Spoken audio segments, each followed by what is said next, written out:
ભાઈઓ અને બહેનો, આજે આપણે મિશનરીઓએ ચરોતરમાં સ્થાપેલી સૌપ્રથમ વિરાસત અને વસાહતની વાત કરવાના છીએ.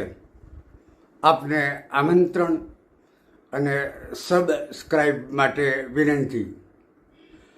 ચરોતરનું સૌથી પ્રાચીન ચર્ચ બોરસદ ઈસવીસન 1815માં સૌથી પ્રથમ ગુજરાતમાં બહારના ખ્રિસ્તી મિશનરીઓનું આગમન થયું. એ વર્ષે સપ્ટેમ્બરની 16મી તારીખે બે મિશનરીઓ જેમ્સ સ્કિનર અને વિલિયમ ફાઇવી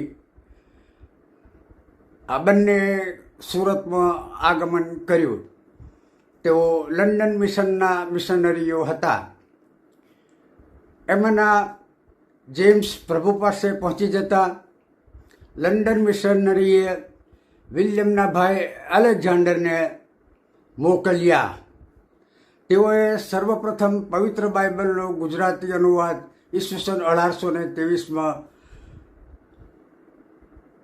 કર્યો, પછી પ્રકાશિત કર્યો અને પ્રસારિત કર્યો. આગળ જતાં તેઓના અનુગામી મિશનરીઓએ સુરતથી વડોદરા ખાતે સ્થળાંતર કર્યું. આ બે મિશનરીઓમાં જેવીએસ ટેલરનું નામ જાણીતું છે. તેમની મિશનરી સેવાની કારકિર્દીમાં તેઓ વડોદરાથી ચરોતરમાં ખ્રિસ્તી ધર્મના પ્રસાર અને પ્રચારને સેવાનો પ્રારંભ કરતા રહ્યા હતા. ધર્મ સેવા ઉપરાંત ગુજરાતના તત્કાલિક સાહિત્યમાં પણ તેમનું પ્રશંસનીય પ્રદાન હતું. તેઓ ગુજરાત વર્નાક્યુલર સોસાયટીના આજીવન સભ્ય હતા અને તત્કાલીન તેમના સમકાલીન કવિ દલપતરામના તેઓ મિત્ર હતા અને તેઓની સાથે ગોષ્ઠી પણ સાહિત્યિક કરતા હતા. જેવીએસ ટેલર ગુજરાતી ભાષાના વ્યાકરણના પિતા કહેવાય છે. 1859ની સાલમાં લંડન મિશનરી સોસાયટીએ પોતાનું સેવા કાર્ય ગુજરાતમાંનું આટોપી લીધું અને તેનો હવાલો આયરિશ પ્રેસ્બિટેરિયન મિશનને સોંપ્યો. ત્યારે જેવીએસ ટેલર તો લંડન મિશનના મિશનરી હતા.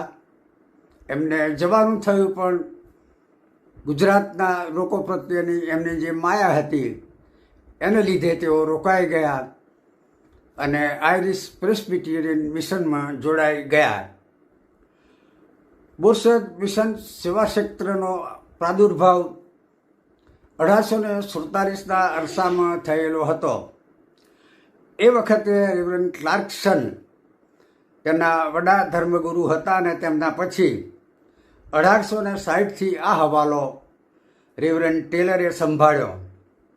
તેઓ ધર્મસેવા ઉપરાંત સાહિત્ય અને શિક્ષણમાં પણ રસ લેતા હતા. ચરોતરમાં તેમણે સ્કૂલોની પણ સ્થાપના કરી હતી. એમની સ્કૂલો પીપલગ અને નડિયાદમાં પણ પ્રારંભાયેલી હતી. બોરસદ ચર્ચ, બોરસદમાં ભક્તિગૃહ એટલે ચર્ચનું બાંધકામ થાય તે માટે રેવરન્ડ ટેલર ઇંતેજાર હતા. એ સંજોગોમાં વડોદરા કેમ્પમાં મેજર વોલેસ બ્રિટિશ રેસિડેન્ટ હતા. તેમણે ટેલર સાહેબના અનુરોધ અને અપીલથી બોરસદમાં ચર્ચ બાંધવાને માટે નાણાં એકત્ર કરવામાં ખાસ રસ દર્શાવ્યો હતો. ઈસવીસન 1861થી 63 દરમિયાન આ નાણાં એકત્ર કરવાનું અને બોરસદમાં ચર્ચના નિર્માણનું કામ ચાલતું રહ્યું. રેવરન્ડ ટેલરે અહીં આ વિસ્તારમાં ખાસીવાડી નામના ઓળખાતા વિસ્તારમાં તેની પૂર્વ દિશાએ એક ખેતર ખરીદ્યું અને 1863માં તેમાં ચર્ચનું બાંધકામ પૂરું કર્યું. આ ચર્ચની લંબાઈની દિશા પૂર્વ પશ્ચિમ હતી તે વખતે, અને ઘંટની જે દેવડી તથા ચર્ચનો દરવાજો પૂર્વ તરફ હતો. તેનું બુધાસન એટલે પુલપીટ પશ્ચિમ તરફ હતા. ચરોતરના સૌથી પ્રથમ અને પ્રાચીન ચર્ચ હોવાનું શ્રેય અને ગૌરવ બોરસદના આ ચર્ચને પ્રાપ્ત થયેલું છે. આગળ જતાં આ ચર્ચ સાંકડું પડવા લાગ્યું. ભજનીકોની ભીડ વધી.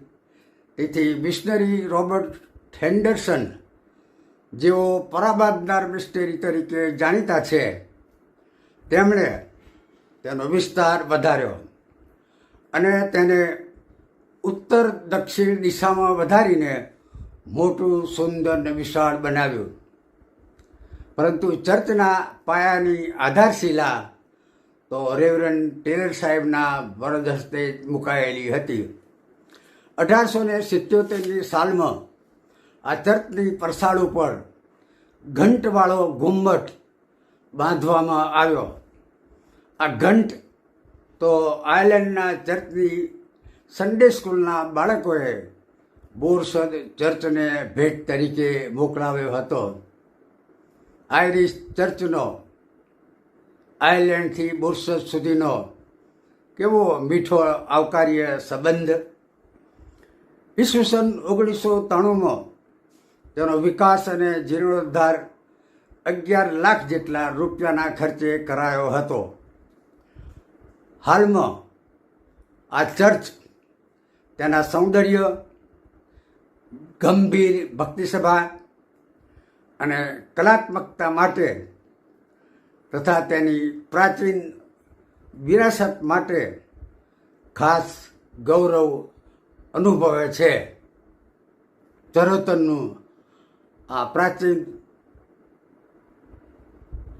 ચર્ચ બોરસદ અને એના સભાજનોને અભિનંદન અને સલામ ઘટે છે. અત્યારે બસ આટલું જ. હવે પછી આપણે નવા એપિસોડમાં ફરીથી મળીશું.